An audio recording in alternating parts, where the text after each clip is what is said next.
मेरे दोस्त, यदि आप भी क्लास 9 का वार्षिक परीक्षा 2025 में देने वाले हैं बिल्कुल, तो आपके लिए 100% विज्ञान यानी साइंस का वायरल पेपर लेकर आ चुके हैं मेरे दोस्त। आपका परीक्षा में 100% यही सब क्वेश्चन आपको देखने को मिलेगा। ठीक है, तो इस क्लास को पूरा जरूर कर जाइएगा, क्योंकि आपको एनुअल एग्जाम यानी कि वार्षिक परीक्षा में पास होना जरूरी है, तभी आप अगला क्लास में जा पाएंगे। ठीक है, जो भी विद्यार्थी 2026 में बोर्ड परीक्षा देंगे मैट्रिक का, उनके लिए काफी महत्वपूर्ण क्वेश्चन है। पहले क्लास 9 में वार्षिक परीक्षा को पास करना होता है, उसके बाद ही आप लोग अगला क्लास में जा पाएंगे बाबू। ठीक है, और इस परीक्षा में भाग लेना जरूरी है।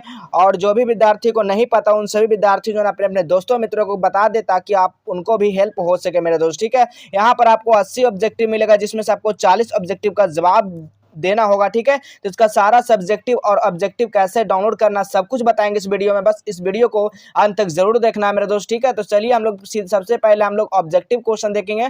40 ऑब्जेक्टिव क्वेश्चन का जवाब देना है बाबू। ठीक है, तो हम लोग एक एक क्वेश्चन को देखेंगे। आइए पहला क्वेश्चन देखिएगा, ए सही मात्रक में कितने आधारी राशि होते हैं? तो बिल्कुल याद रखिएगा 7 आधारी राशि इसमें होता है, तो बिल्कुल इसका राइट जो आंसर होगा बाबू ऑप्शन नंबर बी हो जाएगा। ठीक है, अगला क्वेश्चन देखिएगा। अगला क्वेश्चन क्या पूछा जा रहा है आपसे कि निम्नलिखित में सदिश कौन है? इसमें से सदिश राशि कौन सा है, यानी कि वेक्टर जो क्वांटिटी कौन है? त्वरण जो है वो क्या है? वेक्टर क्वांटिटी है। ऑप्शन नंबर यहाँ पर क्या होगा? बी, बिल्कुल सी, बिल्कुल बी राइट आंसर हो जाएगा। ये स्केलर है, ये भी स्केलर है, ये भी स्केलर है, क्योंकि इसका दिशा मैग्नीट्यूड नहीं है। ठीक है, अगला क्वेश्चन देखिएगा। अगला क्वेश्चन है, जब कोई वस्तु एक निश्चित बिंदु से आगे पीछे चलती है तो इस गति को क्या कहते हैं? तो इस गति को हम लोग क्या बोलते हैं बाबू? तो यानी कि रूपांतरण गति ही बोलते हैं, घूर्णन गति ही बोलते हैं, आवर्त गति ही बोलते हैं। ठीक है, तो इसमें क्या होगा? बिल्कुल इसका राइट आंसर जो होगा ऑप्शन नंबर क्या होगा? डी, बिल्कुल करेक्ट आंसर हो जाएगा। अगला क्वेश्चन देखिएगा, 4 नंबर क्वेश्चन क्या पूछा गया है? यदि एफ परिणाम बल एम द्रव्यमान के वस्तु यानी ए त्वरण उत्पन्न करता है तो वो क्या होगा? वो क्या हो जाएगा? ए क्या होगा? 1/m हो जाएगा। ठीक है, यानी कि ऑप्शन नंबर यहाँ पर क्या होगा? बी, बिल्कुल सही आंसर हो जाएगा। ठीक है, अगला क्वेश्चन देखिएगा, प्रोपोर्शनल हो जाएगा। ठीक है, अगला क्वेश्चन देखिएगा, संवेग यानी मोमेंटम का ऐसा मात्रा क्या होता है बाबू? तो मोमेंटम का ऐसा मात्रा क्या होता है? केजी मीटर सेकंड इनवर्स होता है। ठीक है, क्या होता है? KG metre second inverse. कहाँ पे दिया गया? तो देखिए, तो बिल्कुल ऑप्शन नंबर डी में दिया गया, बिल्कुल करेक्ट आंसर हो जाएगा। ठीक है, अगला क्वेश्चन देखिएगा, 6 नंबर क्वेश्चन, बल के लिए निम्नलिखित में से कौन सही है? बल के लिए निम्नलिखित में से कौन सा सही है? तो केवल परिणाम हो जाएगा, बिल्कुल correct answer option number C हो जाएगा। अगला क्वेश्चन हम लोग देखेंगे जी। अगला क्वेश्चन क्या कहा जा रहा है?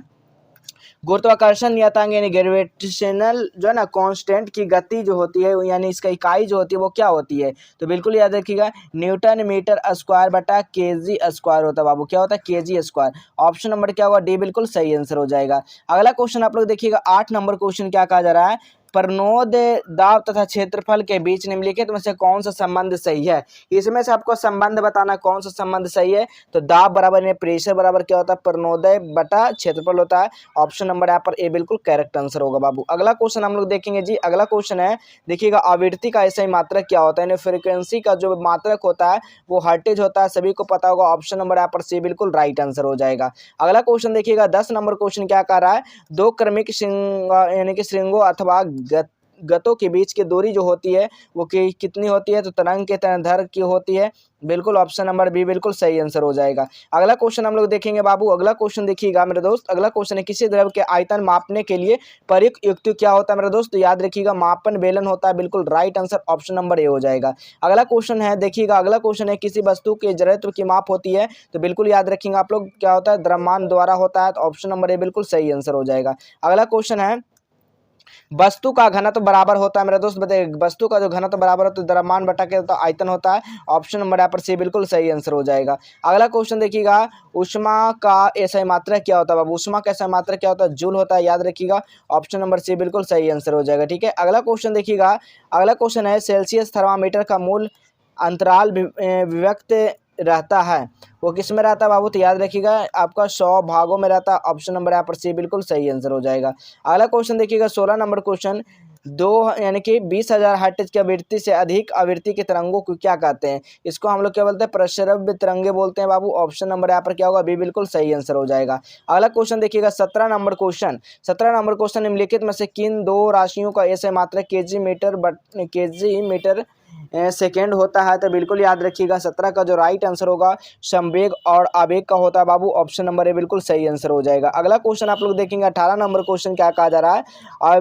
निम्नलिखित में से अदिश राशि कौन है, यानी स्केलर क्वांटिटी कौन है बाबू। 18 का जो राइट आंसर होगा वो घना, तो क्या स्केलर क्वांटिटी है, ठीक है। बेग आपका क्या है, सदिश है, बल सदिश है, ठीक है। अगला क्वेश्चन देखिएगा, अगला क्वेश्चन क्या कहा जा रहा है, कोणीय बेग का मात्रक क्या होता है बाबू। कोणीय बेग का जो मात्रक होता है वो रेडियन सेकेंड होता है। ऑप्शन नंबर यहाँ पर क्या होगा, बी बिल्कुल सही आंसर हो जाएगा। अगला क्वेश्चन आप बता दें कि अगला क्वेश्चन जानने से पहले आपको कहाँ से इसका सब्जेक्टिव प्लस में ऑब्जेक्टिव कैसे डाउनलोड कर सकते हैं, कहाँ से क्वेश्चन पेपर, कहाँ से इसका आंसर की मिलने वाला है। तो सबसे पहले काम क्या करना आपको, सबसे पहले अपने फ़ोन में गूगल ब्राउज़र को ओपन करना है। जल्दी फटाफट आप लोग ओपन करेंगे और टाइप क्या करना आपको, जस्टेबल हेल्प लिखना है। क्या लिखना बाबू, इसी तरह से आपको जस्टेबल हेल्प गूगल पे लिखना है, ठीक है। जैसे आप लोग जस्टेबल हेल्प लिखोगे तो इस तरह का यहाँ पर साइट देखने को मिलेगा, ठीक है। जस्टेबल हेल्प का इसी वाला पे आपको क्लिक करना है बाबू। जैसे आप लोग इस पर क्लिक करेंगे मेरे दोस्त, आपको नीचे आ जाना। जैसे नीचे आओगे इसको एक बार क्या करना है, पेज को रिफ्रेश करना। जैसे रिफ्रेश करोगे उसके बाद क्या काम करना, आपको नीचे आ जाना। नीचे आने के बाद देखिएगा class 9th annual exam all subject question paper देखने को मिलेगा, ठीक है। इस पर आपको क्लिक कर देना है मेरे दोस्त। अगला क्वेश्चन, अगला जो है नीचे आ जाना आपको। जैसे ही आप लोग और नीचे आओगे ना तो यहाँ पर देखिए सारा सब्जेक्ट का क्वेश्चन पेपर यहाँ पर देखने को मिल जाएगा। पहले तो आपको यहाँ पर देखिएगा हिंदी का ऑब्जेक्टिव का आंसर यहाँ पर देखने को मिल जाएगा, जो थोड़ी देर में अपडेट हो जाएगा। नीचे आप लोग जैसे आओगे तो यहाँ पर सब्जेक्टिव क्वेश्चन का डाउनलोड लिंक यहाँ पर मिल जाएगा, ठीक है। इंतजार करना 2 मिनट और यहाँ पर डाउनलोड करने का लिंक मिलेगा, उससे आप डाउनलोड कर सकते हैं। फिर नीचे आना संस्कृत का है, फिर नीचे आना तो आपको साइंस सोशल साइंस का, फिर नीचे आइएगा तो साइंस का मिल जाएगा, ठीक है। देख सकते हैं तो साइंस का यहाँ पर आंसर की थोड़ी देर में सारा अपडेट हो जाएगा बाबू, देख सकते हैं आकर। और यहाँ पर आपको सब्जेक्टिव क्वेश्चन आपको मिलने वाला है, ठीक है। उसी तरह सारा सब्जेक्ट के यहाँ से पेपर को डाउनलोड कर सकते हैं। अन्यथा यहाँ से नहीं होता तो आप लोग यहाँ से डायरेक्ट आकर डाउनलोड कर सकते हैं। नीचे आप लोग आइएगा तो डाउनलोड बटन दिया गया है, ठीक है। इस पर क्लिक करके आप लोग सीधा क्या कर सकते हैं, पेपर को डाउनलोड कर सकते हैं, सभी पेपर को, ठीक है। तो यहाँ से आकर सारा पेपर को क्या कर लेना है, आपको डाउनलोड कर लेना बाबू। अगला चलिए अगला क्वेश्चन हम लोग देखते हैं सीधा। 20 नंबर क्वेश्चन क्या कहा जा रहा है, 20 नंबर क्वेश्चन है, यदि किसी गतिशील पिंड का वेग आधा कर दिया जाए तो उसका संवेग हो जाता है। उसका संवेग क्या होता है मेरे दोस्त, तो वो आधा संवेग हो जाता है बाबू। ऑप्शन नंबर सी हो जाएगा, ठीक है। अगला क्वेश्चन आप लोग देखिएगा, अगला क्वेश्चन क्या कर रहा है, किसी एम द्रव्यमान की वस्तु जिनका वेग v है और इसका संवेग क्या होगा। इसका संवेग जो होगा बाबू क्या होता है, एम भी हो जाएगा। क्या होगा मेरे दोस्त, एम भी हो जाएगा। ऑप्शन नंबर सी हो जाएगा। चलिए अगला क्वेश्चन हम लोग देखेंगे। अगला क्वेश्चन क्या कर रहा है, आर्किमिडीज का सिद्धांत लागू होता है, किस पे होता है बाबू आर्किमिडीज का, हवा और पानी दोनों के लिए होता है ना, बिल्कुल ऑप्शन नंबर सी बिल्कुल राइट आंसर होगा। अगला क्वेश्चन देखिएगा 23 नंबर क्वेश्चन, कार्य करने की क्षमता को क्या कहते हैं। कार्य करने की क्षमता को सभी को पता होगा, ऊर्जा कहते हैं। ऑप्शन नंबर यहाँ पर क्या होगा, बी बिल्कुल सही आंसर हो जाएगा। अगला क्वेश्चन देखिएगा, अगला क्वेश्चन है, एक वस्तु किसी द्रव्य में तैरती है तो उसका उत्प्लावन बल क्या होता है, तो उसके उसके भार से अधिक होता है, ठीक है। याद रखिएगा ऑप्शन नंबर क्या होगा, बी बिल्कुल सही आंसर हो जाएगा। अगला क्वेश्चन देखिएगा 25 नंबर क्वेश्चन, शुद्ध पानी का घनत्व महत्तम होता है। शुद्ध पानी का घनत्व महत्तम जो होता है वो किसका होता है बाबू, तो 4 डिग्री सेल्सियस पर होता है। ऑप्शन नंबर यहाँ पर क्या होगा, बी बिल्कुल सही आंसर हो जाएगा, ठीक है। चलिए अगला क्वेश्चन देखिएगा 26 नंबर क्वेश्चन, गैस का द्रव्य में परिवर्तन कहलाता है। गैस में द्रव्य में परिवर्तन क्या कहलाता है, संघनन कहलाता है बाबू। ऑप्शन नंबर यहाँ पर क्या होगा, डी बिल्कुल राइट आंसर होगा, ठीक है। अगला क्वेश्चन आप लोग देखेंगे जी, अगला क्वेश्चन है, वह प्रक्रिया जिसमें इत्र की गंध वायु में चारों ओर फैल जाती है वो कहलाती है, वो क्या कहलाती है, तो विसरण कहलाती है बाबू। याद रखिएगा ऑप्शन नंबर क्या होगा, बी बिल्कुल सही आंसर होगा। अगला क्वेश्चन देखिएगा 28 नंबर क्वेश्चन, निम्नलिखित में से कौन तत्व है। इसमें से तत्व पूछा गया बाबू 28 नंबर का, बताइए सही तत्व इसमें से कौन सा, तो जस्ता क्या हो जाएगा हमारा, तत्व हो जाएगा। ऑप्शन नंबर बी हो जाएगा, ठीक है। चलिए अगला क्वेश्चन देखिएगा, निम्नलिखित में से कौन रासायनिक परिवर्तन का उदाहरण। रासायनिक परिवर्तन का कोयला एवं कोयला का जलना क्या हमारा रासायनिक परिवर्तन है, ठीक है। चलिए अगला क्वेश्चन देखिएगा, अगला क्वेश्चन है, खड़िया है, बताइए खड़िया इसमें से कौन, खड़िया क्या है, तो खड़िया क्या एक मिश्रण है, बताइए, या यौगिक है, तो यौगिक है बाबू। याद रखिएगा कंपाउंड है, ठीक है, बिल्कुल याद रखेंगे। ऑप्शन नंबर बी हो जाएगा मेरे दोस्त। अगला क्वेश्चन देखिएगा, निम्नलिखित में से किसमें न्यूट्रॉन नहीं होता है मेरे दोस्त, आपको बताना है किसमें न्यूट्रॉन नहीं होता है, तो प्रोटियम में जो होता है न्यूट्रॉन नहीं होता है जी। ऑप्शन नंबर यहाँ पर सी बिल्कुल करेक्ट आंसर होगा। अगला क्वेश्चन आप लोग देखिएगा, अगला क्वेश्चन है, निम्न में से कौन अक्रिय गैस है। अक्रिय गैस का बात किया जा रहा है तो हमारा ऑर्गन जो है ना क्या है, अक्रिय गैस है। ऑप्शन नंबर सी बिल्कुल सही आंसर होगा। अगला क्वेश्चन आप लोग देखेंगे जी, अगला क्वेश्चन है, मानक ताप व दाब पर किसी गैस 1 मोल का आयतन क्या होता है। इसका आयतन पूछा गया बाबू, तो याद रखिएगा इसका आयतन क्या होता है, तो 22.4 लीटर होता है। बिल्कुल correct answer option number B हो जाएगा, ठीक है।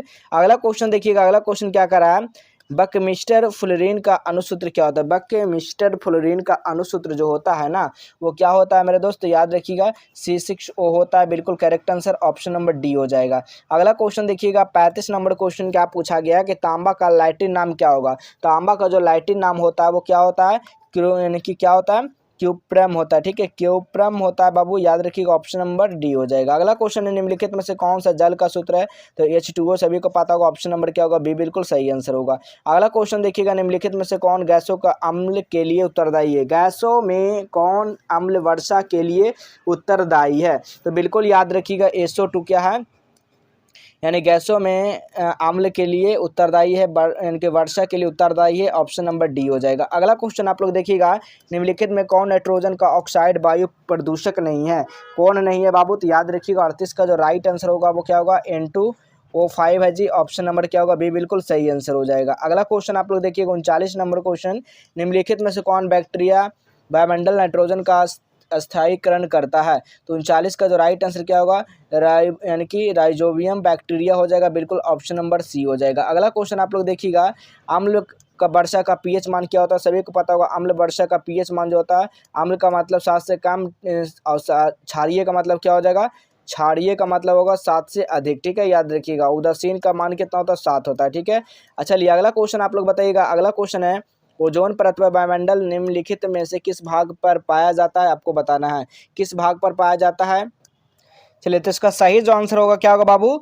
यानी कि समताप मंडल हो जाएगा, बिल्कुल right answer option number B हो जाएगा। अगला क्वेश्चन हम लोग देखेंगे 42 नंबर क्वेश्चन देखिएगा, कैंसर के इलाज में प्रयुक्त होने वाला जो ना समस्थानिक निम्नलिखित में से कौन है? तो CO60 है बाबू, याद रखिएगा ऑप्शन नंबर ए बिल्कुल सही आंसर हो जाएगा। अगला क्वेश्चन देखिएगा 43 नंबर क्वेश्चन, क्लोरीन का सही इलेक्ट्रॉनिक विन्यास क्या हो जाएगा? क्लोरीन का 287 हो जाएगा, बिल्कुल correct answer option number C हो जाएगा। ठीक है, आप लोग इस क्लास को पूरा जरूर कर जाइएगा बाबू। ठीक है, इसमें से मात्र जो आपका 40 क्वेश्चन बनाना है, हम आपको 48 क्वेश्चन तक बता देते हैं। ठीक है, चलिए 44 नंबर क्वेश्चन देखिएगा, यदि किसी परमाणु का K और L कक्षा में पूर्ण रूप से भरा है तो परमाणु इलेक्ट्रॉन की संख्या निम्नलिखित में से क्या होगा? तो 44 का जो राइट आंसर होगा वो 10 हो जाएगा, बिल्कुल सही आंसर। अगला क्वेश्चन देखिएगा 45 नंबर क्वेश्चन, फास्फोरस अणु में फास्फोरस की परमाणुविकता होती है वो क्या होती है? तो बिल्कुल याद रखिए 4 होती है, ऑप्शन नंबर सी हो जाएगा। अगला क्वेश्चन देखिएगा CO मोलर का द्रव्यमान क्या है? CO मोलर का द्रव्यमान क्या 28 AMU है बाबू, याद रखिएगा ऑप्शन नंबर बी हो जाएगा। अगला क्वेश्चन देखिएगा 47 नंबर क्वेश्चन, अमोनिया के अणु में उपस्थित तत्व क्या? अमोनिया के क्या है? तो नाइट्रोजन और हाइड्रोजन है बाबू, ऑप्शन नंबर सी हो जाएगा। ठीक है, अगला क्वेश्चन 48 क्वेश्चन देखिएगा, 48 नंबर, अल्फा का निम्नलिखित में से किसका समान होता है? तो हीलियम नाभिक का समान होता है, ऑप्शन नंबर सी हो जाएगा। ठीक है, ये आपका होमवर्क रहा बाबू, इसका कमेंट में आप लोग जरूर जवाब दीजिएगा। परमाणु के नाभिक में सबसे नजदीक कौन सी कक्षा होती है? इसका आप लोग कमेंट में कीजिएगा, इसका आंसर क्या होगा बाबू। ठीक है, देखते हैं कितने विद्यार्थी कैसे हैं पढ़ने में, देखते हैं कितने लोग आंसर कर पाते हैं। ठीक है, इसका आंसर कमेंट में जरूर दीजिएगा 49 करके, जैसा भी A है, B है, C जो भी आपको लगता है वो आंसर कमेंट में दीजिएगा। चलिए मिलेंगे इसी तरह अगले नए